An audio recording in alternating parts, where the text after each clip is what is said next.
minus 35 hexamer. You remember that? Now what we did Yes, not ma'am. discuss was between this minus 10 and minus 35 hexamer there is a region which is actually called a spacer region. Okay, and the length of the spacer region can vary. In fact, if you see the genomes which are being analyzed, the length can vary from as small as 13 to as large as even 20 to 25 or 23 base pairs. But then the optimum length, when I say the optimum length, I'll tell you in a second what do I mean by optimum length. The optimum length is between 16 to 18 nucleotides, and in fact gives the 17 gives the uh, maximum maximum strength. So based upon the minus 10 hexamer which I told you is the Tata box, yes, and the minus 35 hexamer which I told you is the TT GACA box, right? So based upon, so try understanding this part carefully. So based upon how similar or dissimilar is your minus 10 sequence, correct? So what I mean is that you have a promoter which has 100% conserved Tata box. That means you get TA80. You have 100% conserved minus 35 hexamer which is TTGACA, TT-GACA. So, and then you have a 17 nucleotide spacer.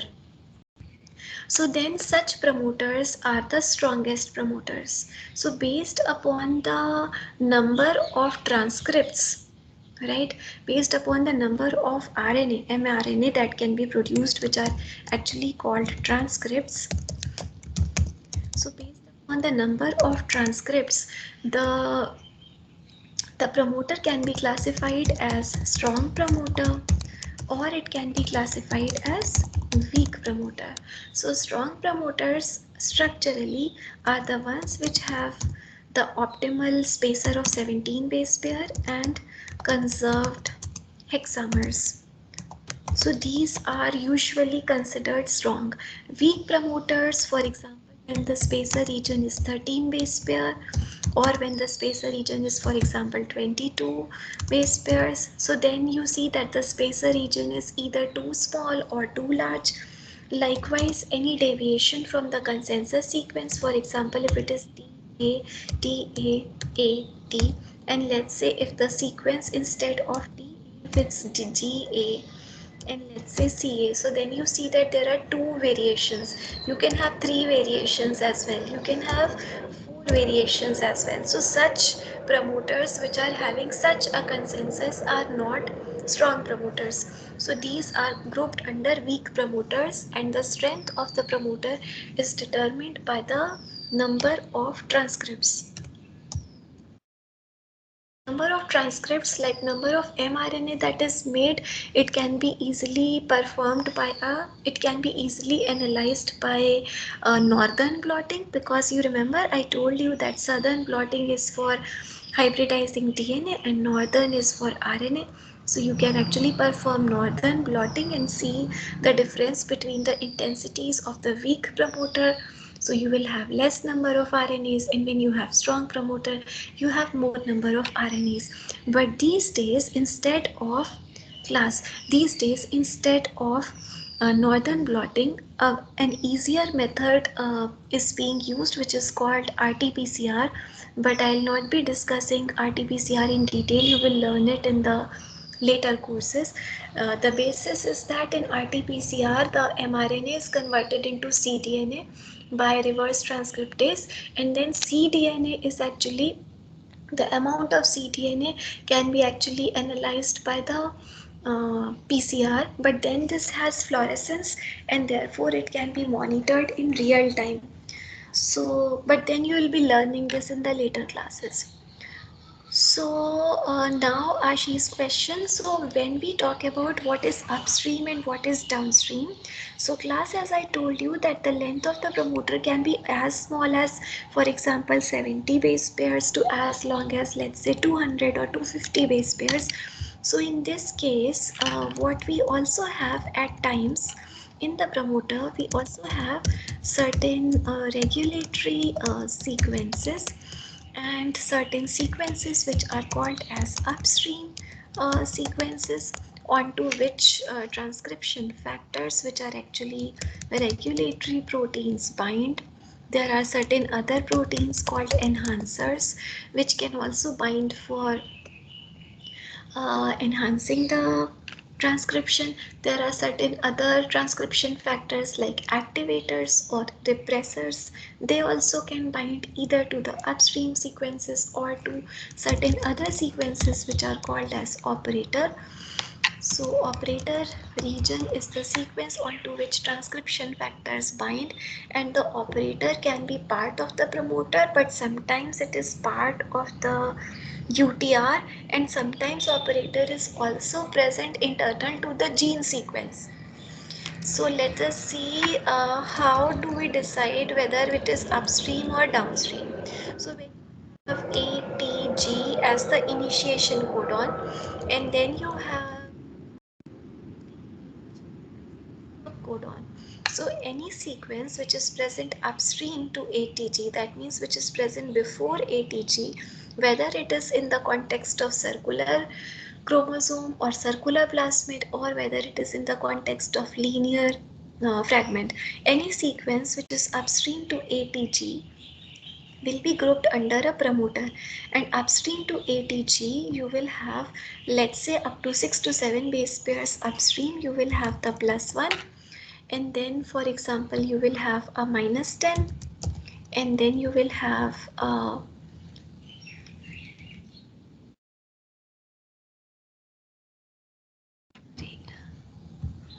and then you will have -35, right? So whatever is there before ATG, because it's the promoter which is recognized by the RNA polymerase, and onto which the RNA polymerase binds and then actually initiates the transcription from the +1 site. So I'll be showing you I will be discussing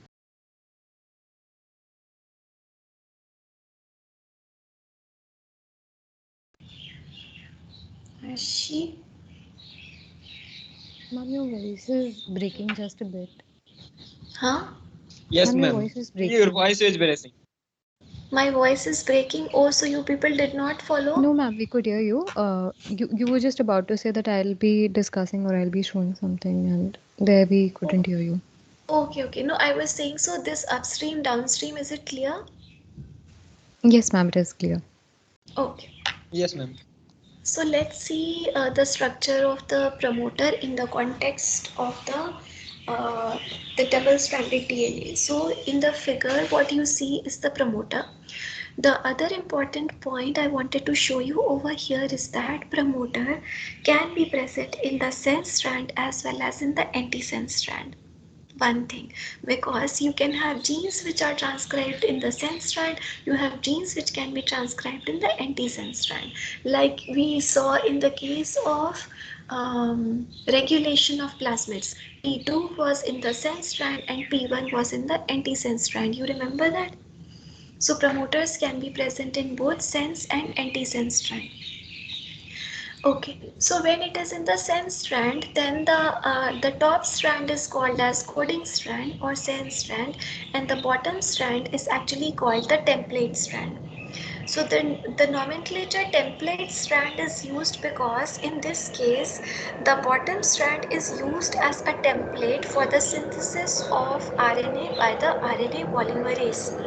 So RNA polymerase is the enzyme which does not require any primer for synthesis of RNA, but which requires a template. So it's a template dependent polymerase, that means it doesn't require a primer, but it can synthesize if you have a template. So in this case, what is shown is +1, -10 and -35, and as we discussed, the -10 sequence is Tata Vox and -35 is TT-GACA Vox. and the spacer, the optimal spacer of 16 to 18 base pairs is shown. It has been experimentally demonstrated that when people tested 16, 17 and 18, they found that 16 and 18 were weaker and 17 was the strongest. The transcription start site, as I told you, is usually a purine, so it's A or a G. So from this point, the RNA or the transcript is made. This is the pre-initiation complex. So what is shown in gray is the enzyme RNA polymerase. So RNA polymerase actually consists of two subunits of alpha, one beta and one beta dash subunit. So there is another subunit, another factor which is called as sigma factor, which is drawn over here in black. So it is the sigma factor class which helps the RNA polymerase in the recognition of the promoter. Okay, so that means if you do not have sigma factor, you cannot have the RNA polymerase binding, because sigma factor is required for the recognition of the promoter. Usually the sigma factors recognize the -10 conserved sequence. So -10 motif is the one, or -10 hexamer is the one which is used for recognition, but then the whole enzyme complex binds. So this is in the top panel, what you see is the closed complex, because it's called closed complex because transcription bubble is not yet formed. That means the DNA is still in the double-stranded state. But the moment sigma factor recognizes the promoter, then what you get is a holoenzyme. So when you have RNA polymerase without sigma factor, it is called core enzyme. When in RNA polymerase sigma factor is also attached, then it is called as holoenzyme. Okay, so core enzyme and holoenzyme. Holoenzyme with sigma factor, core enzyme without sigma factor. So then ultimately what is formed is an open complex where you can see that the two strands are separated apart and transcription initiation takes place, which is shown over here. So if you see the figure, the RNA synthesis takes place in the using the template strand. So the template strand is from 3' to 5' and the RNA is synthesized from 5' to 3' direction. So the first base of the new RNA strand is placed complementary to the +1, and that is why it is called as the transcription initiation site or transcription start site. Right? Up to here it is fine? Yes, ma'am. Yes, ma'am. Ma'am, just Now, one thing. yes, Ma'am, Ashi. the polymerase is going to exist in two different states, as in the core state and the holoenzyme state. Right.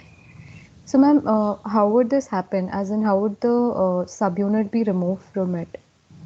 So the different subunits, the core enzyme, so the core enzyme stays like that because I'll be showing you in a second. So the moment, the moment what happens is, the moment you have sufficient number of NTPs are added, right? So when it is RNA, it will not be T, it will be U. That I think the class is aware of, right? Yes, ma'am. Yes, Yes. ma'am. So it will be U. So whatever sequence I will write, if I ask you to prepare the, let's see in this one. So what will be the RNA for this one? Let's see whether you have followed. For minus The 31 Which and one? complementary minus 10. RNA? Okay. Ashi, what will be Yes, the ma'am. RNA? For like from TA, matlab, for the sequence itself, right? Right. It would be AUAUUA. For That minus will 10? for the sense strand, the coding strand. No. So again, so maybe I'll repeat one more time. So class. Ma'am, RNA polymerase bind the transcribes the template strand, right?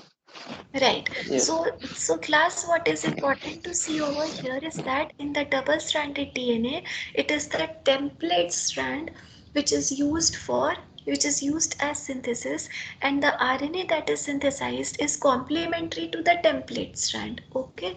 So in this case, if you see, the template strand is the bottom strand.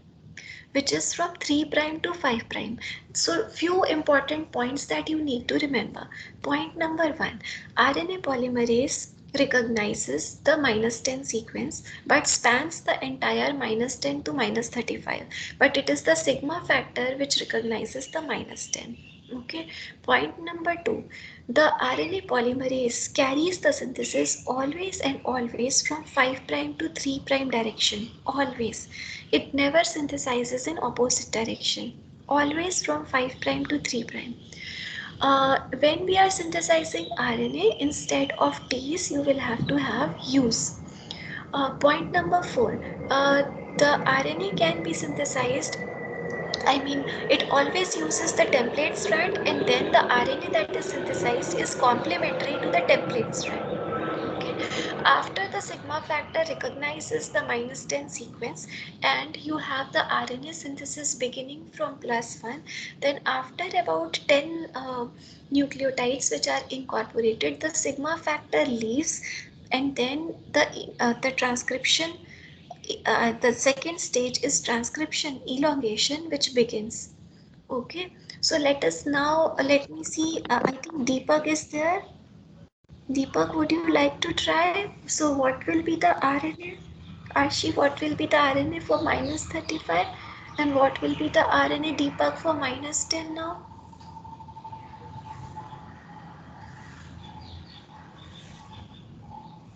Are you people there? Yes, ma'am. Yes, ma'am. I'm here. Ma'am, for -35, it would be GACA. Very good. Deepak, -10 RNA. Ma'am, I didn't get it actually. There was some disturbance around me, so I was just. Acha, okay, no issues. But then I think you people got the idea. Let me see who else is there. Yes, ma'am. Yes, ma'am. Vishantan followed. Yes, ma'am. Okay. Ma'am, it will be same as the coding strand, just T replaced with U, right? Right. So ultimately the sigma factor leaves, and then elongation begins. So in elongation, the RNA keeps on getting, the RNA moves along the template strand from 3 prime to 5 prime direction, and elongation will keep happening. More and more NTPs will be added, and ultimately termination will happen. So termination is the process at which the transcription terminates. So this termination can be performed in two different methods. One is called as row dependent transcription termination, and the other one is called row independent transcription termination. Okay, so then what is row? So row factor is actually a protein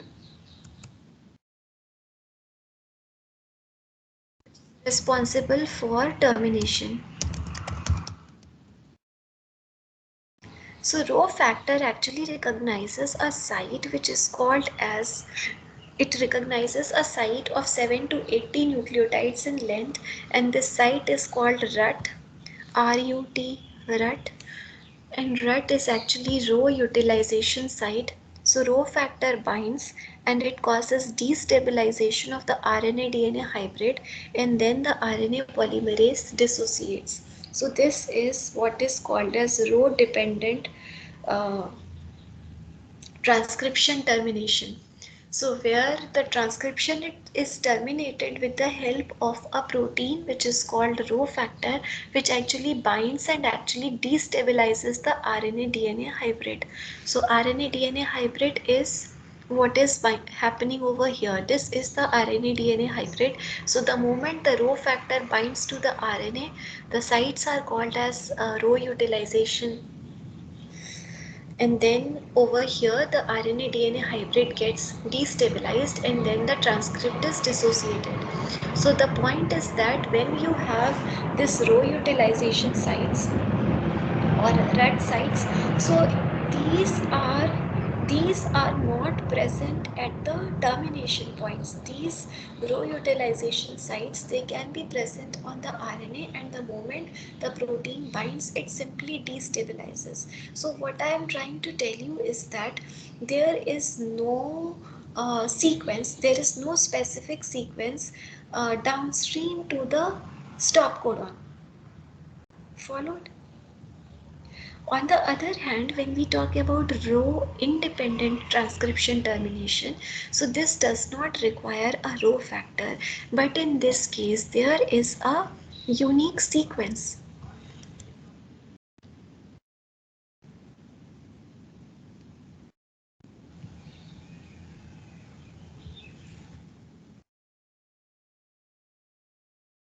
Can you see what is happening over here? Yes, ma'am. Just repetition. Yes, Repetition. ma'am. Anything Ma'am, else? complementarity between G and C. And that will Yes. result in. Loop will form. Hairpin loop, yes. So in this case, you will have a hairpin loop formed. So in this case, when we talk about Rho independent termination, then usually what is required is a sequence which can result in the formation of a hairpin loop. But this hairpin loop, what is required is this hairpin loop has to be rich in GC. Okay, and I will tell you in a second why. So this hairpin loop, if it is AT rich, it will not be so effective. So this hairpin loop has to be rich in GC sequences, and this is usually followed with a poly A sequence, poly A tail. So that means the sequence is present at the point, like you have, let's start from upstream. So you have minus 35, then you have minus 10, then you have plus 1, then you have ATG, right? Then you have the entire open reading frame, correct? And then you have the stop codon, which is THE, TAA or TGA. And then in case of Rho independent termination, you will have this sequence, which is, for example, a stretch of A over here.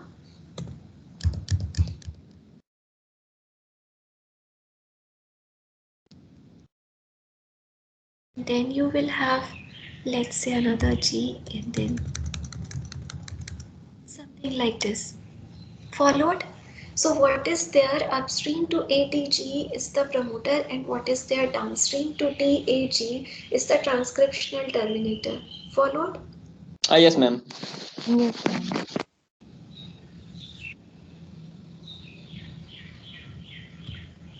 So this is shown over here, which is Rho independent terminator, and this is kind of the hairpin structure that is formed. Now this particular figure actually explains you that how this Rho independent transcription is terminated. So what happens is that when the transcription takes place, the transcription will keep continuing even after the stop codon, because stop codon is for stopping the translation. You remember that? Yes, ma'am. Yes, ma'am. So transcription will keep taking place, and in fact the GC rich region, the repeat region will also be transcribed. But what will happen is the moment in the RNA transcript you will have the repeat region, this RNA transcript will actually form a stem loop. The moment it forms a stem loop, then after that, if you remember, after the stem loop, we had a stretch of poly A's. So this complementary sequence will be polyuse in the RNA. So the bond between A and U is weak, and the bond between G and C is strong. Between G and C is triple, between A and T it's double. So therefore what will happen is, because of this formation of hairpin loop, the bond between A and U gets destabilized, and ultimately the transcript is removed.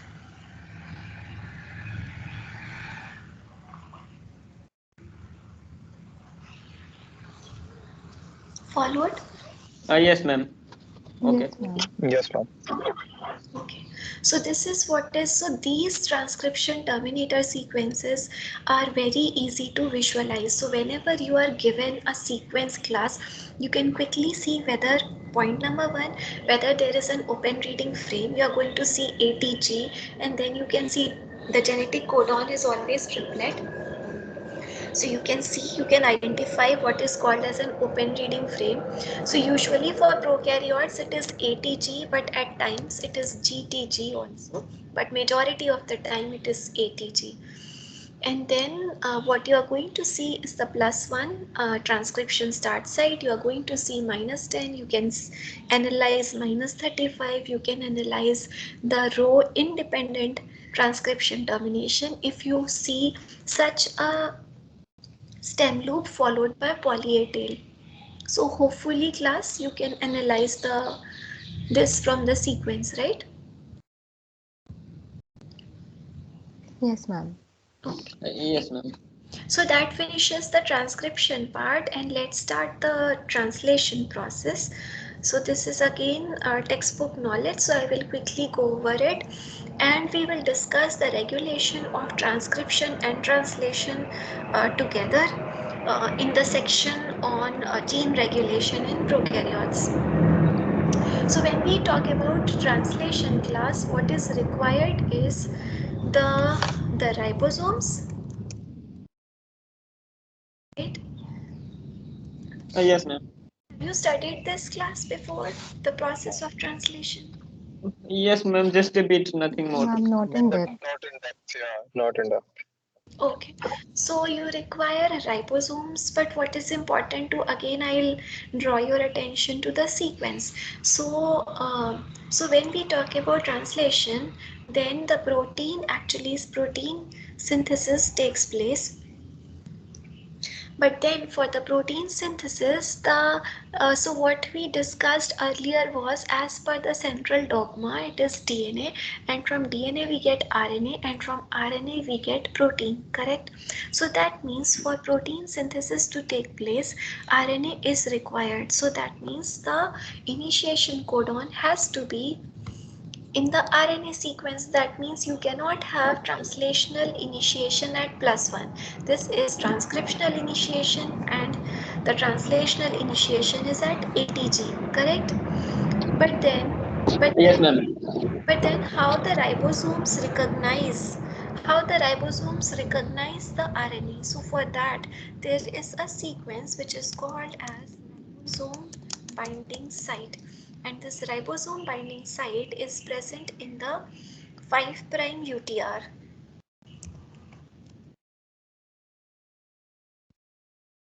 Untranslated region. So this 5' UTR or untranslated region in prokaryotes, it contains a sequence which was in fact discovered by a scientist called Shine and Dalgarno, and therefore this sequence is called as Shine-Dalgarno sequence. And if we analyze the sequence, this is AGG, AGG. So this is the sequence which is recognized by the ribosome, and therefore the sequence is called as Shine-Dalgarno sequence, named after the scientist Shine and Dalgarno, or it is also called as ST sequence, or it is also called as ribosome binding site, or RBS. In case of eukaryotes class, this sequence is called as Kozak sequence, and so it's very similar to the prokaryotic sequence, in the sense that this Kozak sequence is a little longer, and I'll show you the sequence in a second. Now, before starting the process of translation, let's discuss briefly about the genetic code. So genetic code is triplet. The initiation start codon is usually methionine, it's ATG or AUG. The termination stop codons we have already discussed several times in the class. AUG actually encodes for methionine, but sometimes it is formilated, and therefore it is called as formilated methionine or FMET. So the question is, why not use shorter codons? So why we require 64 codons, and why the genetic codon is triplet? So when the genetic codon is doublet, then the possible combinations are only 16, but the number of amino acids are 20, so it will not be enough. So therefore 4 to the power 3, that is triplet, is enough. And in this case, because there are 20 amino acids but 64 codons, so that means there are multiple codons which can code for the same amino acid, and that is called as degeneracy, which is shown in this figure. So this is the genetic code. So it's very easy to remember, class, so you don't have to remember the values, but if you just write UCAG, UCAG and UCAG, you can actually prepare the entire table. So I'm not expecting you people to remember this whole codon table, but just to show you this, that if you see, for example, there are 4 codons which are coding for glycine. There are 4 for arginine, something like this. There are 6 for leucine, right? So this actually tells you that there is degeneracy. Now a few features of the genetic code. So Ma'am, one question, ma'am. Ma'am, I just, if you search on internet, just like how many amino acids are there, like it will tell like 500 amino acids. So, ma'am, how other amino acids are made? right, so the amino acids can be classified as natural and non-natural. So the amino acids which are natural amino acids, they are 20. But then there are lots of non-natural Ma'am, amino acids. actually I searched for how many naturally found amino acids, and it is saying 500. Not possible. So Okay, ma'am. when I say natural amino acids, that means something which is present in the cell. I mean something which is available. So you do not have more than 20. At the most, if people count selenocysteine or selenomethionine, then it can be 22, but not more than that. Okay, ma'am. Okay, I will But see. then there are a number of non-natural amino acids. Okay, ma'am. So when we say non-natural amino acids, they can be, for example, gamma aminobutyric acid, alpha aminocaproic acid, GABA. All of these are non-natural. Selenocysteine, selenomethionine, these are all non-natural. Okay, so let's see the But isn't GABA characteristics. a neurotransmitter? Huh? Isn't GABA a neurotransmitter?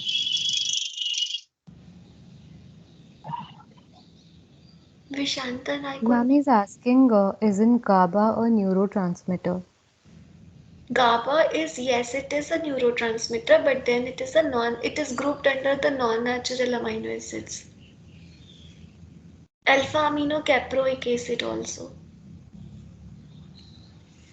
Oh, fine, ma'am. So, ma'am, I guess anything that has an amide domain and like an amine and acetic acid domain is So GABA, so the point is, Vishantan, so GABA is used as a non-natural amino acid many a times when we are trying to incorporate, when you are trying to make novel peptides, then it is incorporated many a times when you are doing microarray synthesis, protein microarray or protein macroarray, then also we use GABA or these caproic acids. So they are grouped under that category. ma'am. So the cell doesn't like naturally produce them, right? Or like, can we induce the cells to produce these? Okay, so that opens another field. So what is so a new area is coming up which is called as genetic code reprogramming. So that we usually discuss in another course, but these days, yes, it is possible. So science is advancing like anything. So people have discovered ways to actually incorporate non-natural amino acids in living cells, but then and then even genetic code has been modified. So other than this triplet, all, I mean even non-natural nucleotides can be incorporated. So that is all synthetic biology. And genetic code reprogramming is a topic which we cover in another course. Ma'am, so like for these, like when you integrate these non-natural amino acids, so can they be transferred to the progeny? Like, can the code for them be transferred to the progeny, or is it like non-transferable?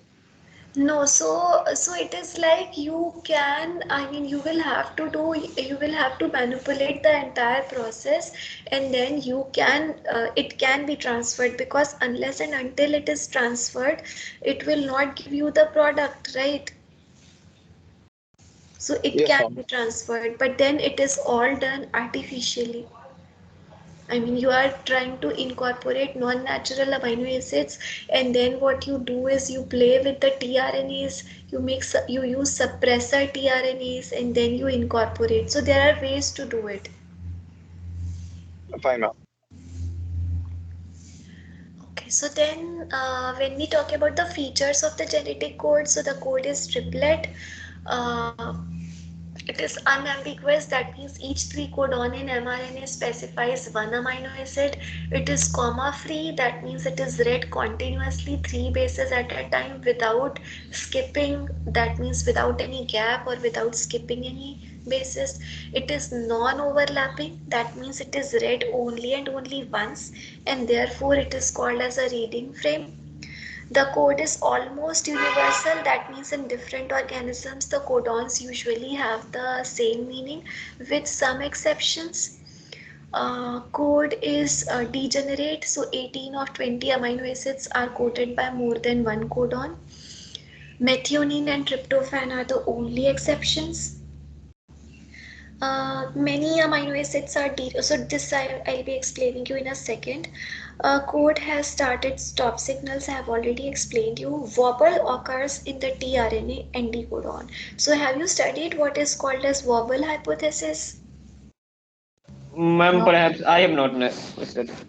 Okay, so according to wobble hypothesis, so the idea, so the reason, so what was proposed in wobble hypothesis is when there are 64 codons, right, and there are 20 amino acids, ठीक, 20 amino acids, 64 codons. We are saying that there are 4, 5 or even 6 in case of leucine, 6 codons which can be recognized, which can code for the same amino acid.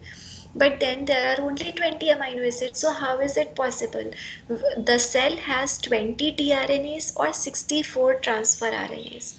So when we talk about the process of translation, it is the tRNA which is called transfer RNA, which is required for the synthesis of protein, because the transfer RNA brings the amino acid or attached to it, and this amino acid is attached one after the other. So maybe I'll explain you the process of translation, and then I'll come back to this wobble hypothesis. So this is the structure of the tRNA, and this is the methionine tRNA. So on to here, so this is the 3' region, this is the 5' region. So the numbering is always from 5' to 3'. So always remember that this is the 5' and this is the 3' region. The whole structure looks like a clover leaf, and therefore the structure of tRNA is described as a clover leaf model. There are a few loops in the structure, and onto it what is attached is the amino acid. So this is the place where the methionine is attached at the 3' end. So this tRNA is called methionine tRNA.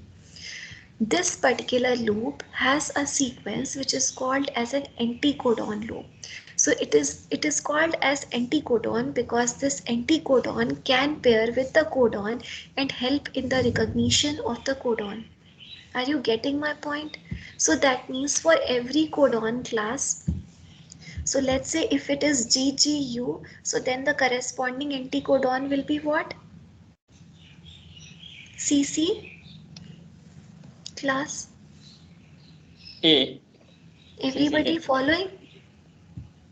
Yes, ma'am. Okay. Yes, ma'am. Right. So accordingly, you will have different tRNAs. So the point is that if we now look at the sequence over here, so it's GGU, GGC, GGA, and GGG. So that means two G's are common, and it's the third position which is varying. You see that? Yes, ma'am. Likewise, if you look at leucine, then you see CU, CU, CU, CU is same, but it's the third position which is varying for this one. But then for the other two, again there are slight variations. But for majority, you will see that the first two positions are conserved, and it's the third one which is variable. Yes. Even Yes, for yes, threonine, ma'am. you see Yes. AC, Yes, ma'am. AC, but then it is ACU, ACC, ACA, and ACG. Okay, so now this is one point that I wanted to tell you. So this you need to understand for understanding the Wobble hypothesis. So this is the anticodon, and then this anticodon recognizes the codon, right? And thereby the anticodon and codon pairing takes place. The moment anticodon and codon pairing takes place, the tRNA will get actually bound to the mRNA. Class. Yes, ma'am. Yes, Yes, ma'am. ma'am. But now the question is how and where exactly the tRNA will come. tRNA cannot float in the air. It cannot be just attaching to the mRNA. It requires some stability. It cannot be a free floating activity. So for that, what was suggested was ribosomes. So ribosomes, the way it works is, class, the 30S subunit, the smaller subunit of the ribosome, it first binds to the ribosome binding site, which I told you is the Shine-Dalgarno sequence, right? The Yes, moment ma'am. the ribosome, the small subunit binds to the ribosome binding site, it is recruited and then it slides over. When it slides over, it will recognize the initiation codon, and the initiation codon is ATG, right? Yes, ma'am. So the complementary tRNA will be, the complementary tRNA should have the anticodon which is AUC. Mhm. Um, Sorry, in the opposite direction. AUG is the Uh, mRNA. Huh. yeah, right, ma'am. So the So it will anticodon be will be, UAC. Yeah. UAC, ma'am. okay. What about Ashi Vishantan? Deepak? CAU. CAU in the 5' to 3'.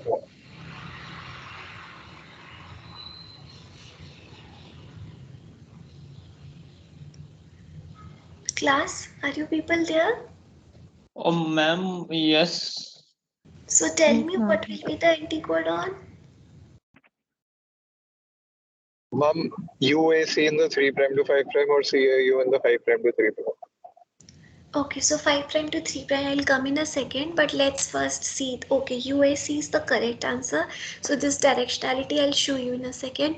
But so this part is clear. So the moment what happens is, the moment this is recognized, the initiation codon, then the larger subunit of the ribosome is recruited. The larger subunit of the ribosome actually has three sites onto which the RNA can bind. Okay, and the sites are called as E site, P site, and A site. E for exit, P for peptidyl bond formation, and A for amino acyl tRNA recruitment. So in this case, the first amino acid, the first tRNA, which is methionine tRNA, it is recruited at the P site. Okay, and I will show you in a second over here. So this is the AUG, right? This is the small subunit, this is the large subunit, this is the E site, the middle one is the P site, uh, and the rightmost is the A site. So the formyl methionine tRNA is recruited at the P site. Okay. Yes, The ma'am. The moment it is recruited at the P site, then the structure gets stabilized, and then what will happen is the next amino acyl tRNA will come and it will attach to the A site. So now the question is how amino acyl tRNA is formed. So this is called as charging of the tRNA.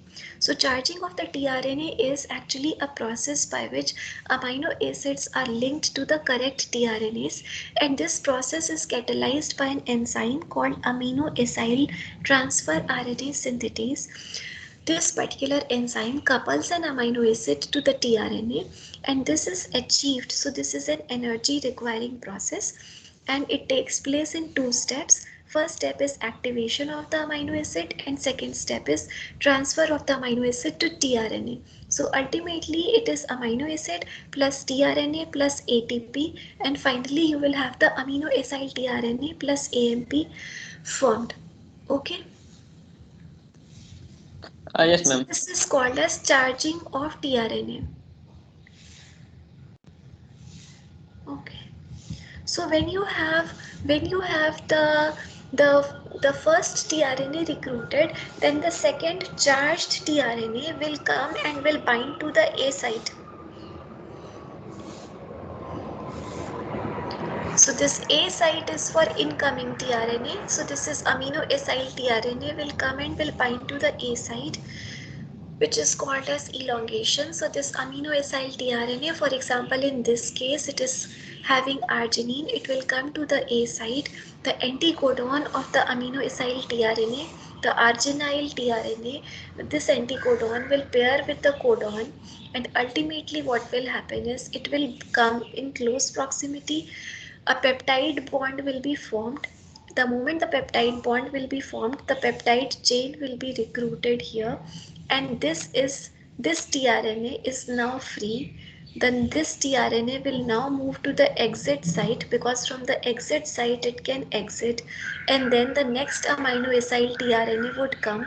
So the way exiting will happen is the ribosome will shift by a codon. So the moment the ribosome will shift by a codon class, then the empty tRNA, because the charged tRNA, so if you see from here, let's say one more time.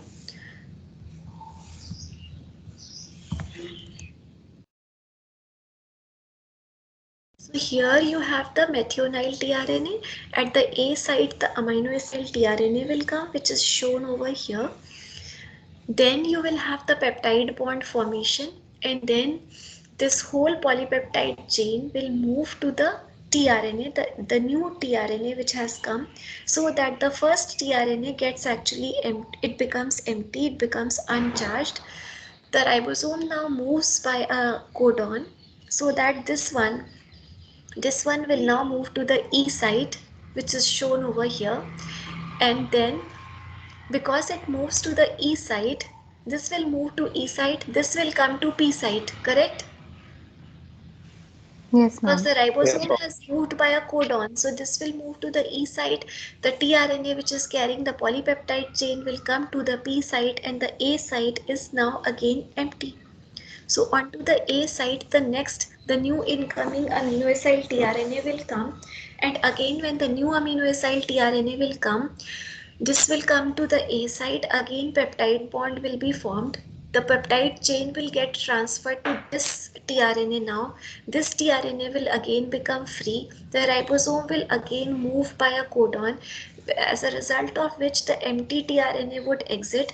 The new empty one will come to the E site. The polypeptide chain containing tRNA will come to the P site, and then the A site will be free for the new incoming tRNA. So I hope it is clear. Yes, ma'am. Yes, ma'am, it's clear. So I think, yes, so this I have already discussed, the ribosome binding site. This is the Kozak sequence. So you have G or A and N and then ATGG. So this is Kozak sequence. And then I think this particular figure actually explains you the role of the various other proteins which are required for the initiation and elongation, and finally termination process. So in this case, if you see the FMET tRNA occupies the B site, which I have already told you. Then there are elongation factors. EF is elongation factor. So elongation factor TU, EF, TS, GTP and charged tRNA, they form a complex, and this enters the A site. So this shows that the process involves several other proteins for help, which includes elongation factors, which include energy in the form of GTP. After the charged tRNA is placed into the A site, GTP is cleaved to GTP, and the EFTU GTP complex is released, which is shown over here. A peptide bond forms between the amino acids in the P and the A site, which I explained you just now, and the tRNA in the P site releases its amino acid. The ribosome moves down the mRNA to the next codon, so it marches like a triplet. So again elongation factor G would come. So this is again another elongation factor. The tRNA that was in the P site is now in the E site for exit, and then it moves into the cytoplasm. So this whole process, if you see carefully, so this ribosome, this whole synthesis in prokaryotes, the protein synthesis in prokaryotes takes place in the cytoplasm, but in eukaryotes, where does it take place, class? Ma'am, in cytoplasm. Okay, and where is transcription in eukaryotes? Transcription in nucleus. Nucleus, very good. The other thing before okay, so I think I did not discuss that process of termination.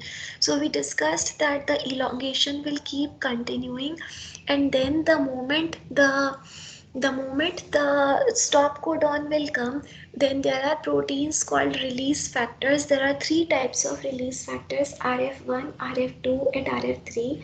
The three release factors, they differ with respect to the recognition of the stop codon. So some release factors recognize UAG, some recognize both UAG and UAA, and some recognizes only UGA.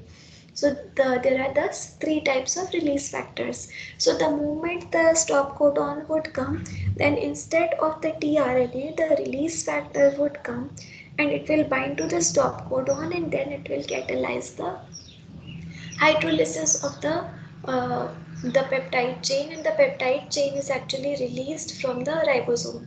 So this is how the translation is terminated. So class, we discussed that transcription start site is upstream to the translation start site. Translation start site is the initiation codon. Translational stop codon, we discussed there are three stop codons. Transcription stop sites are row dependent or row independent. Transcription and translation in prokaryotes, just a few differences, maybe I'll tell you quickly. So in prokaryotes, the transcription and translation are coupled.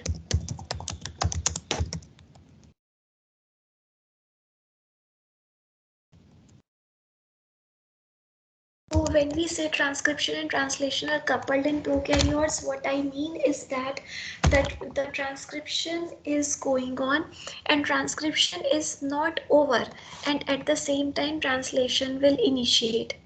So you are doing both, so that is called coupled transcription and translation. On the other hand, in eukaryotes, it is one after the other. These are uncoupled processes. Transcription finishes and then translation will begin. In prokaryotes, you have not just one ribosome, but you can have multiple ribosomes in case of prokaryotes. So that means one ribosome is actually carrying out the synthesis. One ribosome is carrying out the synthesis, and while the ribosome is moving or elongating the polypeptide chain, the other ribosome is recruited. So on one mRNA, you can have polyribosomes, multiple ribosomes, which are doing the carrying out the protein synthesis together.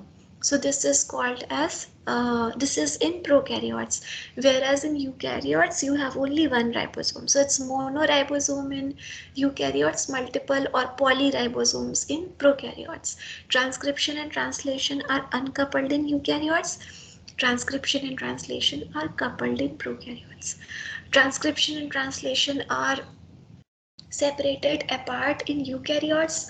One takes place in nucleus, the other takes place in cytoplasm. Transcription and translation are taking place together in prokaryotes in the cytoplasm only. So hope it is clear, class.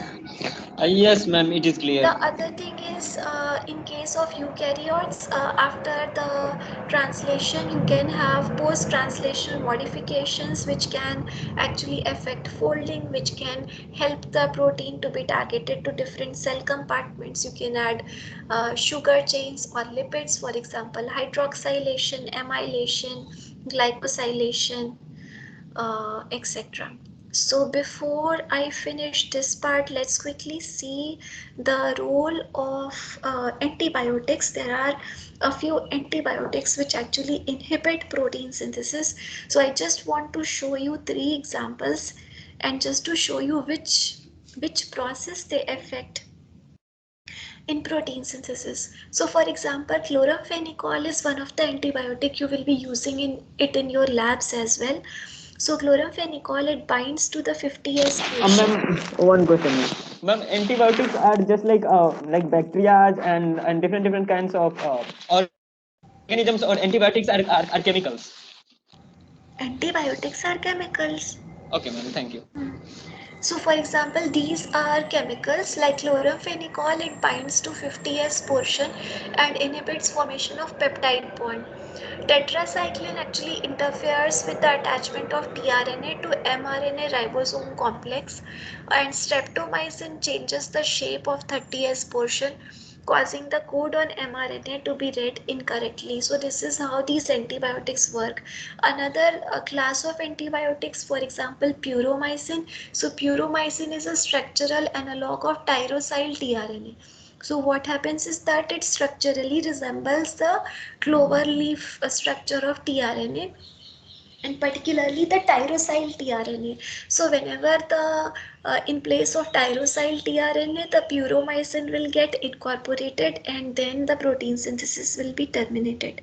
So the reason I brought this up over here is that there are many antibiotics which are used in day-to-day labs. So it is important to know that how they work, and because the class has learned the process of protein synthesis, so it's good to see that how these antibiotics can actually, which step can they act upon and how can they inhibit the protein synthesis. Okay, so I hope transcription and And these translation is clear to antibiotics the would, class. um, Yeah. yeah, Yes, ma'am, I was Arshi. asking that antibiotics only affect the